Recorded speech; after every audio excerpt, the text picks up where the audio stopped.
Assalamualaikum warahmatullahi wabarakatuh. Alhamdulillahi rabbil alamin. Allahumma salli ala Sayyidina Muhammad wa ala alihi wa sahbihi ajma'in. Subhanaka la ilma lana illa ma 'allamtana innaka antal alimul hakim. Rabbi shrah li sadri wa yassir li amri wahlul 'uqdatam min lisani yafqahu qawli, amma ba'd. Yang dihormati Tuan Imam, Tuan Bilal, jawatan kuasa masjid, sidang jemaah, moga-moga kita dirahmati Allah Subhanahu wa taala. Tersambung sikit masalah membincangkan sebahagian daripada manhaj ahli sunnah wal jamaah. Saya ingat kita masuk pada bab yang ketiga, muka surat 14, sebahagian daripada ciri-ciri ataupun sifat-sifat golongan ahli sunnah wal jamaah. Kita buat cara ringkaslah zaman wabak-wabak ni. Pukul 7 ke 7:05 minit kita berhentilah. Yang penting makanan ready. Makanan ready. Kalau makanan tak ready lagi, habis awal tu tuan-tuan mengamuk pula kan, tak ada makanan lagi Boleh makanan 7:05 minit habis ada. Ada Yang keduanya, saya ingat zaman wabak-wabak ni pun saya rasa kita tak perlu tekankan sangat fadilat. Misalnya fadilat merapatkan saf, nak bagi belaga bau, bagi rapat dan sebagainya ya. Jarak-jarak sikit pun tak apalah. Tengah-tengah semayang tu patlong sebelah batu. Kan? Kita pun ada kosong lagi belah kiri ni, berjalan bergerak sikit belah kiri, jauh sikit pun tak apalah tak. Game batuk tempat lain. Kan dia pun tak pernah batuk, datang masjid batuk. Kan. Jadi kadang-kadang kita tekankan fadilat tu, fadilat saf, fadilat nak bagi rapat dan sebagainya. Jadi fadilat tu tidaklah besar manapun nak dibandingkan benda yang lebih penting daripada itu. Baik, sama juga kita nak lihat masalah benda yang besar, iaitu benda yang besarnya ciri dia, sifat sebagai seorang ahli sunnah. Perkara yang pertama ialah soal agama itu sendiri, iaitulah agama Islam. Innad din indallahil Islam. Sesungguhnya agama yang diredai di sisi Allah ialah agama Islam. Jadinya kita kena beriktikad bahawa hanya satu saja agama yang benar, hanya satu saja agama yang Allah redha, iaitulah agama Islam. Agama-agama lain tidak diredai oleh Allah Subhanahu wa taala. Tetapi kenapa dalam negara kita ada gereja, ada kuil dan sebagainya? Kalau hanya satu agama yang Allah redha, kenapa kita benarkan pembinaan gereja dan sebagainya? Maka pembinaan gereja, rumah ibadat bukan Islam dan sebagainya berdasarkan konsep la ikraha fid din, tidak ada paksaan dalam agama, kebebasan beragama itu. Tapi dari sudut i'tiqad kita, keyakinan kita, hanya satu sahaja agama yang Allah redha, iaitulah agama Islam. Selepas daripada kita faham Islam, kita terima Islam sebagai agama, maka dalam Islam tu dia ada beberapa kumpulan. Dia ada Mu'tazilah, dia ada Khawarij, dia ada Syiah, dia ada Jabariyah, dia ada Qadariyah, dia ada liberal, dia ada Neo Mu'tazilah. Banyak faham-faham dalam Islam tu.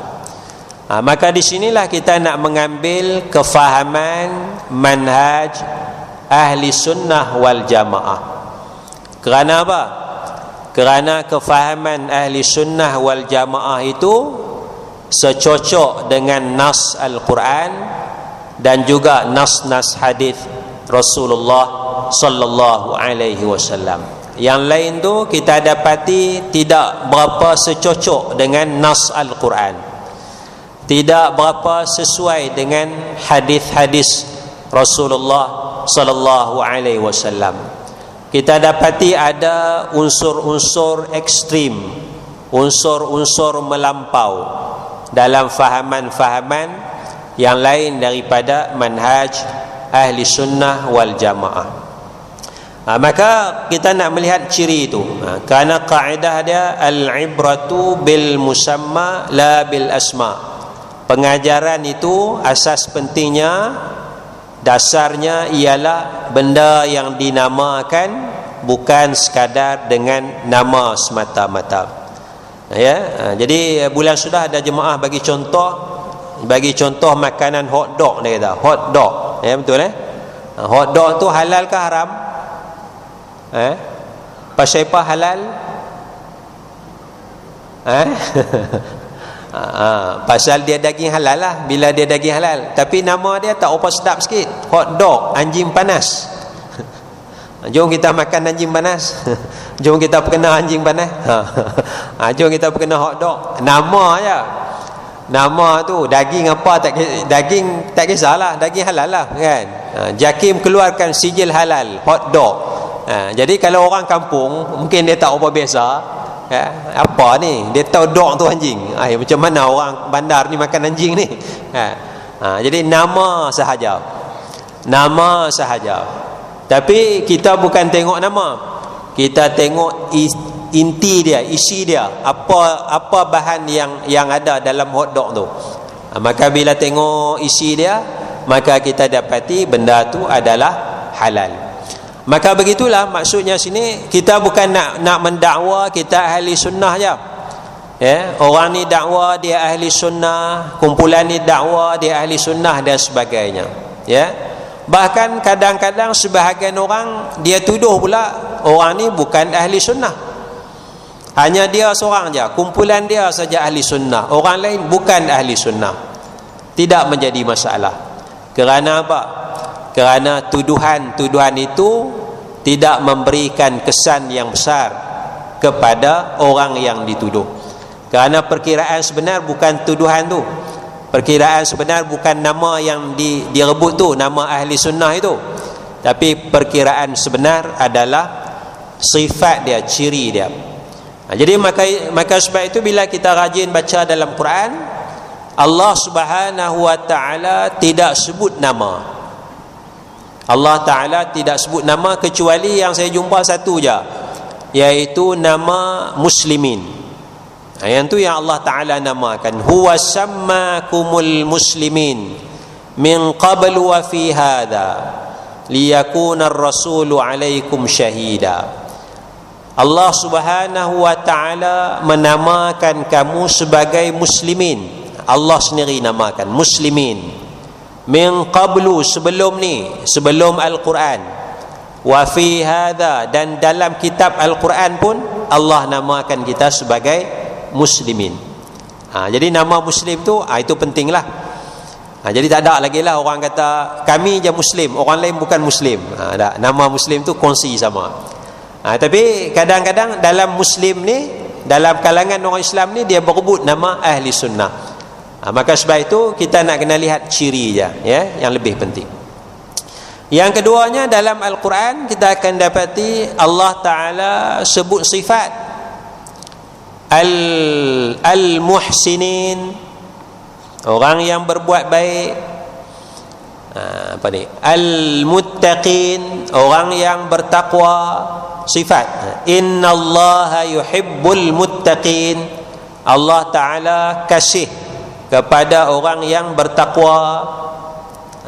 Sifat tu, sifat. Bukan nama dia takwa, bukan dia ahli masjid at-taqwa, tak. Sifat yang ada kepada dia, sifat. Innallaha yuhibbut tawwabin, Allah Ta'ala kasih kepada orang yang bertaubat. Nama apa sifat tu, sifat orang yang bertaubat. Jadi sifat-sifat inilah perkara yang penting, kerana inilah dasar yang ada di dalam Al-Quranul Karim. Baik, kita nak masuk sikit.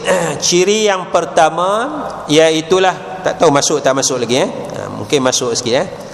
Ciri yang pertama, beriman kepada rukun iman. Secara ringkas, beriman kepada rukun iman. Kullun amana billah wa malaikatihi wa kutubihi wa rusulih. Setiap daripadanya beriman kepada Allah, beriman kepada malaikat, beriman kepada kitab, dan beriman kepada para rasulnya. Dinyatakan dalam hadis 6 rukun iman. An tu'mina billahi, beriman kepada Allah, beriman kepada para malaikat, segala kitab Allah, beriman kepada para rasul, beriman kepada hari akhirat, beriman kepada qada dan qadar, baik dan buruknya adalah ketentuan daripada Allah Subhanahu wa ta'ala. Jadi wabak ni pun, wabak penyakit ni pun adalah qada dan qadar, ketentuan daripada Allah Subhanahu wa ta'ala. Orang yang terkena penyakit ni pun, itu juga adalah qada dan qadar daripada Allah Subhanahu wa ta'ala. Jadi bukan makna kita menyerah tak apa, tak, kita berhati-hatilah. Sebab tu ada basuh tangan sikit, dah adalah kaedah dia tu untuk mencegah tu. Bukan kita serah bulat-bulat lah. Tapi kalau dah kena, kita tak putus asa. Kita tak putus asa. Sebab apa? Sebab ini adalah ketentuan qada qadar daripada Allah Subhanahu wa ta'ala. Maka kita lawanlah dengan berubat dan sebagainya. Nafirru min qadarillah ila qadarillah, atau kama qala. Kita lari daripada ketentuan Allah kepada ketentuan Allah yang lain. Sebab kita tak tahu mana satu ketentuan Allah kepada kita. Sehat sakit, itu ketentuan Allah. Kita larilah daripada sakit kepada sehat. Yang pentingnya sakit sihat ketentuan Allah. Kaya miskin ketentuan Allah. Kita tak tahu Allah takdirkan kita ni kaya atau Allah takdirkan kita miskin. Kita larilah, pilihlah, usahalah. Itu kita lari daripada qadar Allah kepada qadar Allah yang lain. Jadi dalam rukun iman ni dia simple je. Kita beriman mudah je. Beriman kepada kitab, walaupun kita tak pernah baca kitab Taurat, beriman je Taurat, kitab Allah, cukuplah.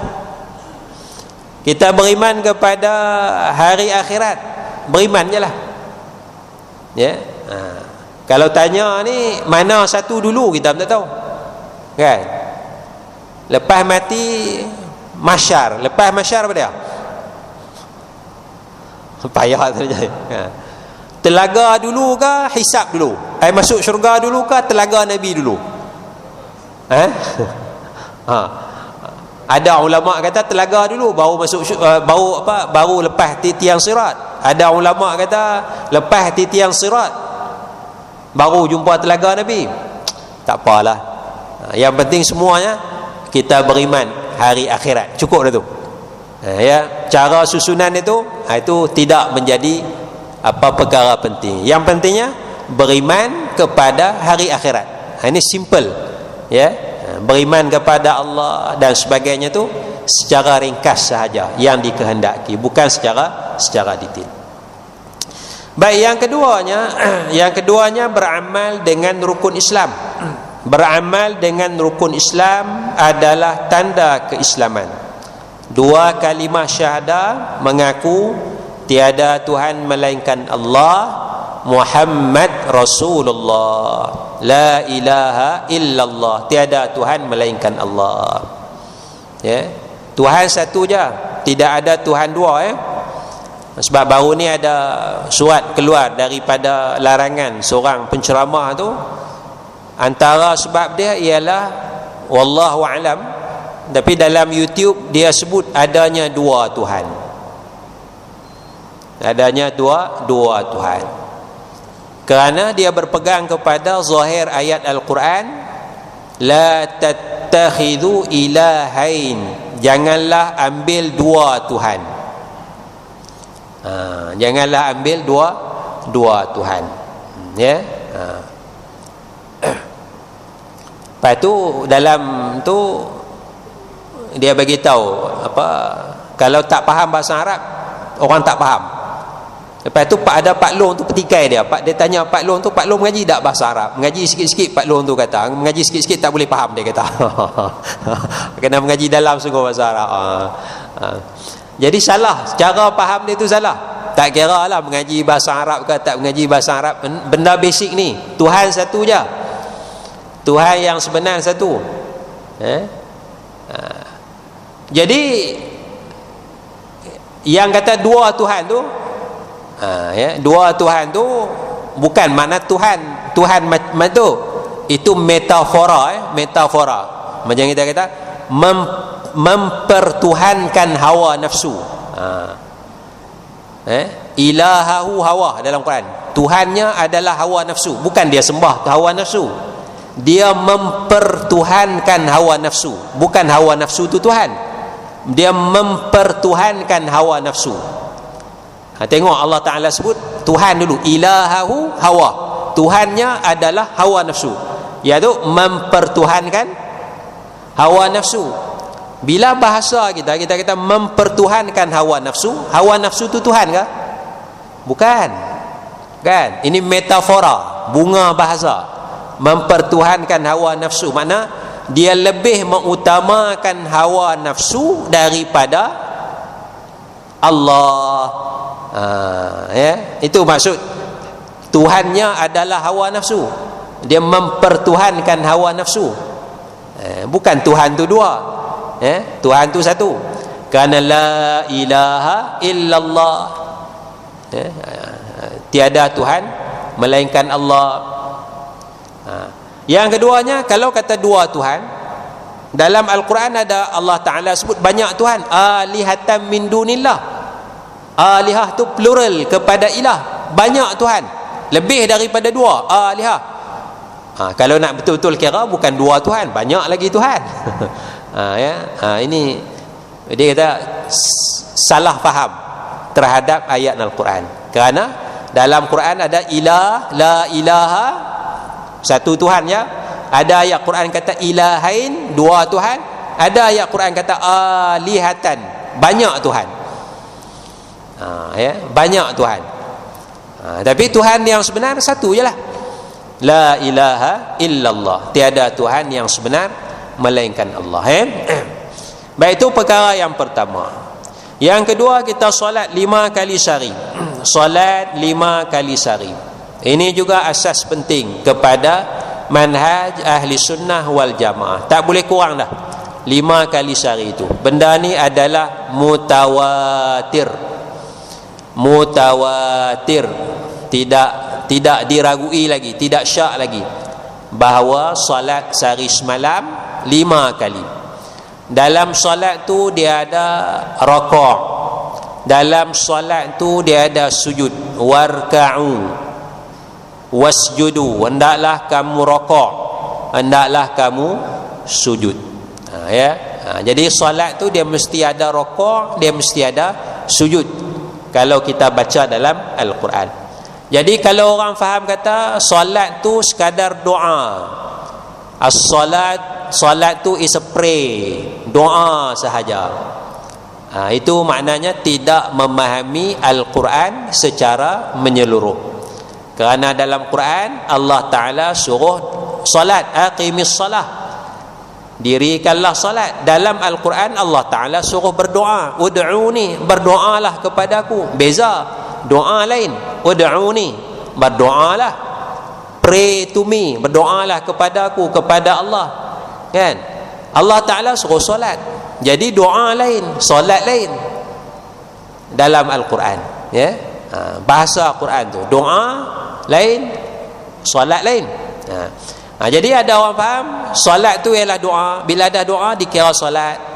Itu tidak betul, tidak mengikut manhaj ahli sunnah wal jamaah. Dan solat tu pula mesti 5 kali sehari, tak boleh 3 kali sehari, tak boleh sehari sekali. Ada yang semayang kurang daripada itu, maka itu tidak mengikut manhaj ahli sunnah wal jamaah. Ada orang semayang seminggu sekali, semayang Jumaat saja. Dia tidak mengikut manhaj ahli sunnah. Islam.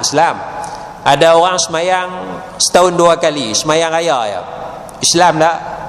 Islam. Tapi Islam dia tidak mengikut manhaj ahli sunnah wal jamaah. Ini semayang raya nampak. Lepas semayang raya tu nak berjalan rumah orang, kan? Kalau tak semayang raya lagi nak pergi berjalan rumah orang, malu pula. Orang tanya semayang kat mana tadi? Kan? Jadi pergi semayang raya. Jadi Islam masih dikira Islam, tapi tidak mengikut manhaj ahli sunnah wal jamaah. Maka ada ajaran yang menetapkan bahawa solat fardu hanya sekadar 3 waktu sahaja. Ini lari daripada manhaj ahli sunnah. Ada juga ajaran menyatakan bahawa solat fardu perlu dilakukan sehingga tahap yakin. Apabila sudah yakin, maka tidak wajib lagi untuk mendirikan solat.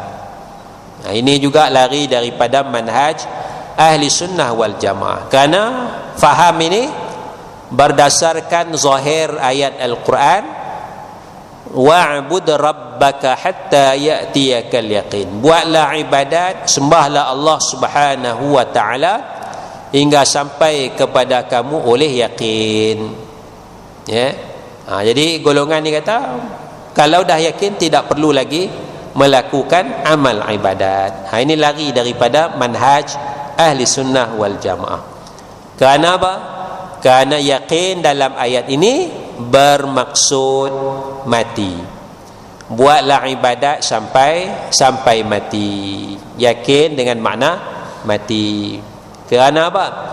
Kerana Allah Ta'ala sebut di dalam Al-Quran, ma salakakum fi saqar qalu lam naku minal musallin wa lam naku nut'imul miskin wa kunna nakhudu ma'al khaidin wa kunna nukadzibu biyaumiddin hatta atana al-yaqin fama tanfa'uhum syafa'atus syafi'in.